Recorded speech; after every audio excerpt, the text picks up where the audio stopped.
Alhamdulillah. Wassalatu wassalamu ala rasulillah Sayyidina wa maulana Muhammadin bin Abdillah. Amma ba'du. Kaum muslimin rahimakumullah dimanapun berada.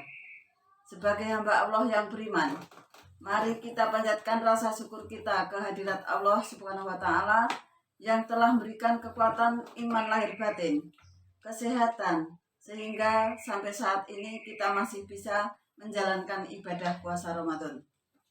Sholawat serta salam mari kita haturkan kepada baginda Rasulullah Nabi Muhammad Sallallahu Alaihi Wasallam. Semoga kita termasuk hambanya yang taat, yang berhak mendapatkan syafaat di hari akhir kelak. Saudara-saudaraku kaum muslimin dimanapun berada, tidak lama lagi Ramadan yang kita nantikan ini akan berlalu. Coba bayangkan bagaimana bila akan dipisahkan dengan kekasih kita, tentu hati kita akan merasa pilu. Selanjutnya akan saya sampaikan hal-hal yang membatalkan puasa, agar puasa kita yang tinggal sebentar bisa berkualitas, agar puasa kita tidak rusak. Adapun hal-hal yang membatalkan puasa yang harus kita tahu antara lain, yang pertama, memasukkan sesuatu ke lubang yang 5. Yang kedua, muntah dengan sengaja. Yang ketiga, sengaja senggama biarpun tanpa keluar mani. Yang keempat, keluar mani biarpun tanpa senggama. Yang kelima, haid. Yang keenam, nifas. Ketujuh, melahirkan. Kedelapan, hilang akal ataupun gila. Yang kesembilan, murtad, keluar dari Islam. Berikut ini akan saya uraikan hal-hal yang membatalkan puasa. Yang pertama, memasukkan sesuatu ke mulut sampai ditelan. Contohnya, pada siang hari melihat permen, lalu kita masukkan ke dalam mulut. Bila ingat, segera keluarkan.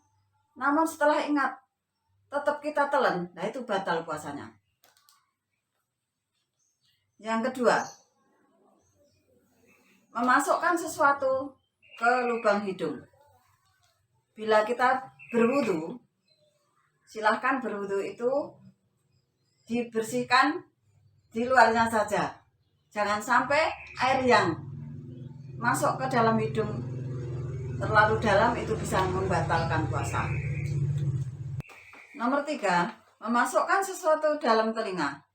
Saat telinga gatal, kita mengkoreknya harus pakai jari kelingking, jangan sampai pakai cotton bud. Kalau pakai cotton bud itu sudah masuk ke dalam, itu membatalkan puasa. Yang keempat dan 5, memasukkan sesuatu ke alat kelamin depan maupun belakang. Maaf, bila seorang wanita sehari kencing 3 kali, tolong dibersihkannya pakai jemari tangan atau telapak tangan. Ini sudah bagus, sudah bersih. Jadi jangan sampai jemarinya dibelokkan akhirnya masuk, itu sudah membatalkan puasa. Selanjutnya, bila seorang wanita mengalami sakit keputihan, tolong jangan diobati pada siang hari, karena itu juga bisa membatalkan puasa. Bisa dilakukan pada malam hari saja. Adapun yang kedua adalah muntah dengan disengaja. Contohnya, apabila kita masukkan jari kita ke mulut hingga muntah, itu membatalkan puasa. Namun bila seorang ibu yang hamil tercium bau sesuatu hingga muntah, itu tidak membatalkan puasa. Juga kita bepergian mabuk kendaraan tidak membatalkan puasa. Namun dengan catatan, bila habis muntah, segeralah mencari air bersih untuk bisa membersihkan mulutnya, karena air ludah yang habis mabuk itu najis hingga membatalkan puasa. Adapun yang ketiga dan keempat, yaitu melakukan senggama dengan sengaja. Baik keluar mani ataupun tidak, itu tetap batal puasanya. Dan yang keempat, keluar mani tanpa senggama. Bila mana terjadi senggama, itu akan besar kafaratnya, yaitu dengan puasa 2 bulan berturut-turut.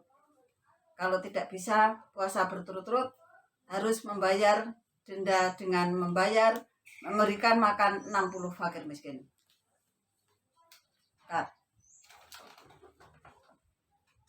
Adapun yang ketiga dan yang keempat, yaitu melakukan senggama dengan sengaja, baik keluar mani ataupun tidak, entah lama atau tidak, itu tetap membatalkan puasa.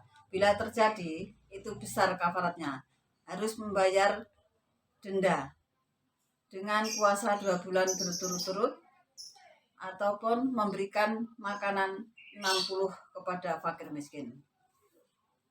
Dan keluar mani tanpa senggama, yaitu misalnya suami istri bercumbu hingga nafsu mengeluarkan mani, itu juga batal. Itu juga bisa keluar mani, namun karena mimpi basah, itu tidak membatalkan puasa. Adapun pembahasan yang nomor 5, 6, dan 7, haid, nifas, melahirkan. Haid yaitu wanita yang baru mengalami menstruasi. Biasanya datangnya itu jam 5 sore hampir buka. Nah, kita harus diterima dengan ikhlas. Jangan sampai kita tidak rela. Jadi kita tetap membatalkan puasa dan harus wajib mengganti puasa di lain waktu. Nifas yaitu darah habis melahirkan, itu membatalkan puasa. Dan melahirkan, biasanya wanita yang soleha, hamil, besar, tetap melaksanakan puasa, menjalankan ibadah puasa. Ketika melahirkan seorang bayi ataupun keguguran, itu tetap membatalkan puasanya. Nomor 8, gila ataupun hilang akal. Pingsan sehari penuh tanpa sadar, itu juga bisa membatalkan puasa. Namun apabila pingsan 2 jam, lalu kemudian sadar sebentar, kemudian pingsan lagi sampai maghrib, itu tetap puasanya sah. Selanjutnya nomor 9, murtad. Murtad yaitu keluar dari Islam. Contohnya, menduakan Allah, meyakini bahwa ringin yang besar ataupun gunung itu bisa memberikan rezeki, bisa memberikan keselamatan, itu keluar dari Islam. Juga mengatakan bahwa ada nabi setelah Nabi Muhammad, itu juga membatalkan puasa. Saudara-saudaraku kaum muslimin rahimakumullah dimanapun berada, demikian uraian singkat 9 hal yang membatalkan puasa. Semoga ada manfaatnya. Bila ada salah kata, saya mohon maaf yang besar-besarnya. Akhir kata, billahi taufiq wal hidayah. Assalamualaikum warahmatullahi wabarakatuh.